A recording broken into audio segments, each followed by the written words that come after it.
साथ संगत जी, प्यार से कहिए धन निरंकार जी। साथ संगत जी, मैं माता जी से अरदास करूंगा कि आपका जीवन अच्छा रहे और मैं इसी पे एक सुंदर साखी कर रहा हूं, जो अच्छा लगे तो लाइक कर दीजिएगा। साथ संगत जी, एक कौशल था। कौशल की बीवी सुशीला और उसका बेटा रमेश, तीनों अपना परिवार खुशी से रहते थे। लेकिन जो माँ थी, काम का जंगल चोर, चुगली निंदा करना उसका पेशा था।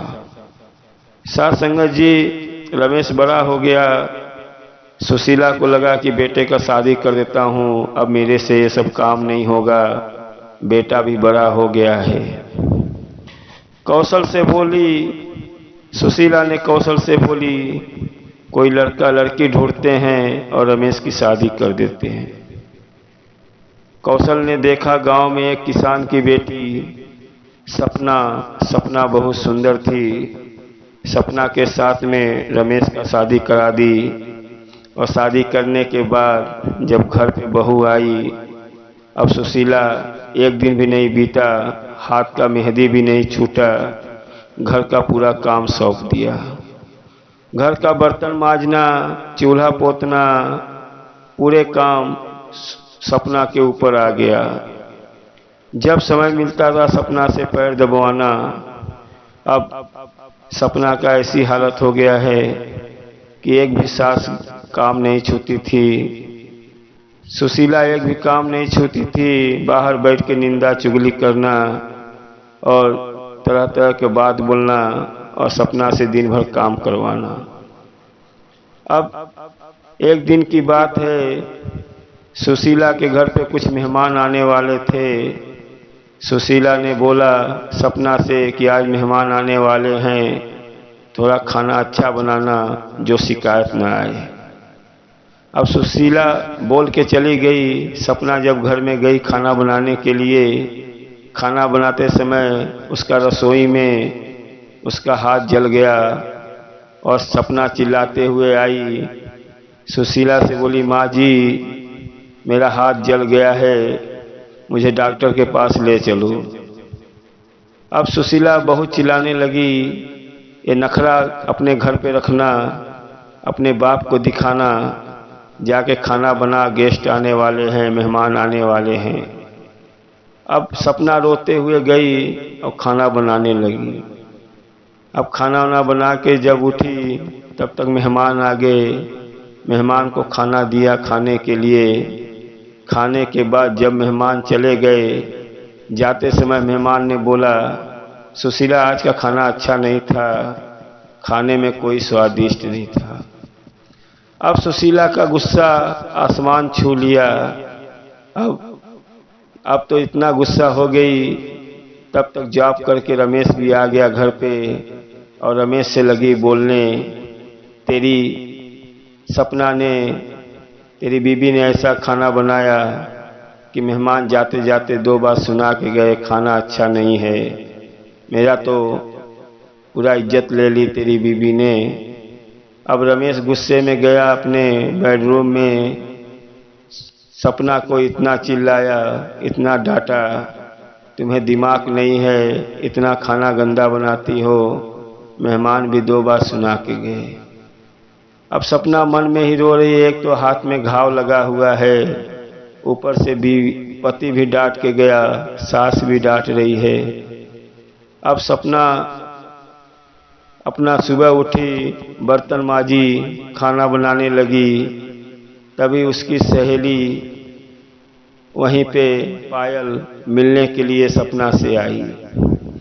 जब उसकी सहेली पायल सपना से मिलने आई तो सपना ने खाना बना चुका था, जाके पायल से बात करने लगी। लेकिन जो सुशीला उसकी सास है वो भी वहां पहुंच गई। बात करते करते सपना के मुंह से निकला, पायल चल खाना खा ले, खाना बन गया है। लेकिन सुशीला ने आंख दिखाया कि यहाँ किसी को फोकट में खाना खिलाने की जरूरत नहीं है, वहीं जाना अपने बाप के पास खिलाना।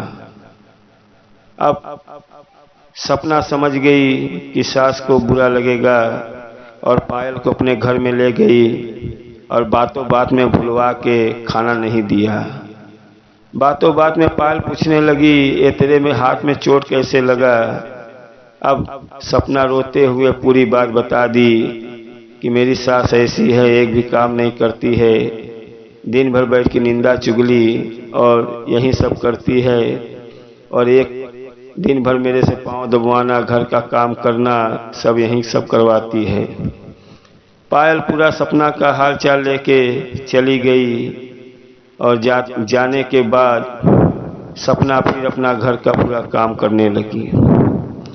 काम करके अब उसके अंदर शरीर में बुखार होने लगा, हाथ जल गया है, उसके वजह से शरीर में बदन दर्द बुखार। अब सपना सुबह उठने का उसका इच्छा नहीं कर रहा है, इतना बुखार से तड़प रही है। अब सुशीला ने देखा कि पूरा काम बिखरा है, अभी तक वो उठी नहीं। उसके कमरे में गई और सपना से बोली, जा भाजी लेके आ और घर में खाना बना। सपना ने बोला, माँ जी मेरा तबीयत नहीं सही है, जाओ कम से कम बाजार से भाजी ला दो, मैं खाना बना देती हूँ। सुशीला ने उसका बाल पकड़ा और पकड़ के जमीन पे पटक दिया। बोला, ये नखरा अपने बाप के पास दिखाना, जाके चुपचाप भाजी लेके आ। अब सपना के सर में चोट लग गया और सपना ने थैला उठाया, भाजी लेने के लिए चल दिया। जब भाजी लेने गई तो वहाँ पे उसकी मुलाकात पायल से हो गई। पायल सपना दोनों बात करने लगे। पायल ने बोला, सपना ये क्या है, तेरे सर पे चोट लगा है, हाथ में चोट लगा है। पायल ने पूरी बात बताई।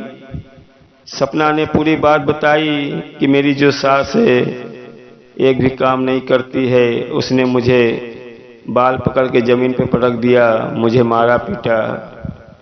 अब पायल बहुत गुस्सा हुई, बोली, एक बात अपने पिताजी से बता, अपने माँ से बोल कि मेरी सास नहीं सही है, मुझे डांटती है, कोई तो सॉल्यूशन निकलेगा।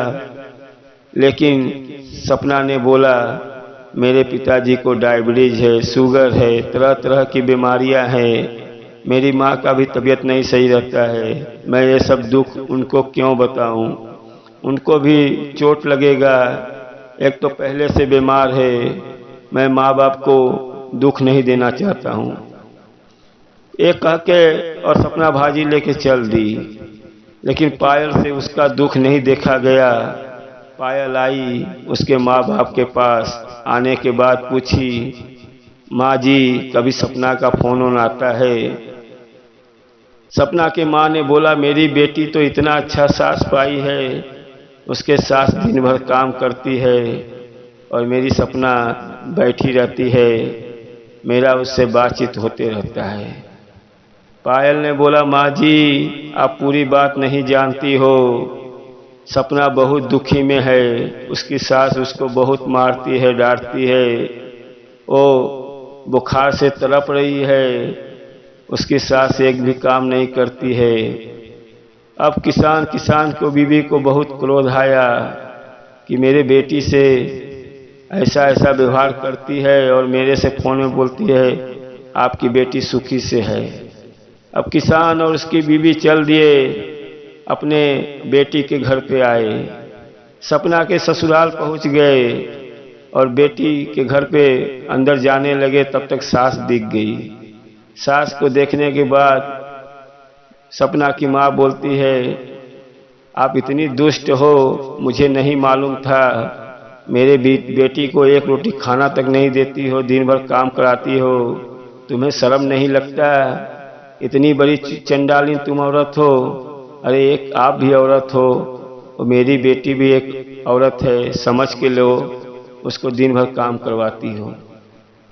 अब उसकी सास समझ गई कि आज तो मेरी खिचैया होगी, अब इसकी बेटी सपना आएगी, पूरी बात बता देगी।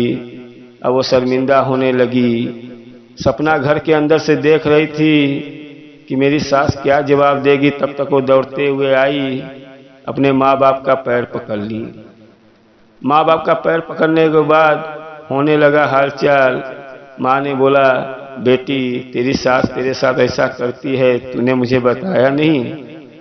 अब सास घबरा रही है कि ये क्या जवाब देगी। आज तो इसके माँ बाप मेरे ऊपर बहुत शक करेंगे। मैं फ़ोन में तो बहुत अच्छा बात करती थी, लेकिन आज तो मेरा पोल खुल जाएगा। तब बेटी ने बोला, माँ आपको कौन बोला मेरी सास ऐसी है? ऐसी सास तो मुझे सबको मिलना चाहिए। मुझे हाथों हाथ में रखी है, पूरा काम करती है, मेरे को घर में अच्छे से रखती है, मुझसे काम नहीं करने देती है। अब सपना की माँ बोलती है, तुझे ये घाव कैसे लगा हाथ में? बोलते माँ वो रोटी बना रही थी, रोटी से जल गया। बोली ये सर में चोट कैसे लगा? बोली वो मैं कपड़ा साफ कर रही थी, फिसल गई, वो चोट लग गया। बोली तेरी सास ने मारा, मुझे सब पायल ने बताया। अरे बोली माँ जी पायल की बात क्यों सुनती हो? अरे ऐसी सास सबको मिले, बार बार सबको ऐसी सास मिले। मेरी सास मुझे कुछ नहीं करवाती है, मैंने गिर गया था, मुझे चोट लग गया था। सास शर्म से झुक गई। बोली इतना मैंने उसको डाहा, इतना सताया, अपने माँ से एक भी मेरी शिकायत नहीं कर रही है। ऐसी बहू पाके मैं धन हो गया, ऐसी बहू पाके धन हो गया। अब सपना की माँ समझा के उसके सास से गले मिल के चली गई और बेटी से गले मिला, अपने घर चली गई। अब सपना की सास सुशीला लगी रोने। बोली सपना मुझे इतना तुझे सताया, इतना सताया बहू तुम्हें, और तूने माँ के सामने मेरी एक लफ्ज भी बुराई नहीं किया। सपना ने बोला मैं बुराई किसका करूं? अरे मैं वो सास का करूं जिसमें मुझे पूरा जिंदगी बिताना है, मैं किसका बुराई करूं? माँ सुशीला बहुत रोने लगी। बोली ऐसी बहू मिली है कि मैं धन हो गया। सास संगत जी कहते हैं जब एक गड़बड़ है, कभी सास गड़बड़ है तो बहू समझ के लेगी, कभी सब बहू दुष्ट है तो सास समझ के लेगी, तो गृहस्थी चलते रहेगा। सास संगत जी देखो सपना के व्यवहार के वजह से सुशीला ने सुधर गया। सास संगत जी अच्छा लगे तो लाइक कर दीजिएगा, प्यार से कहिए धन निरंकार जी।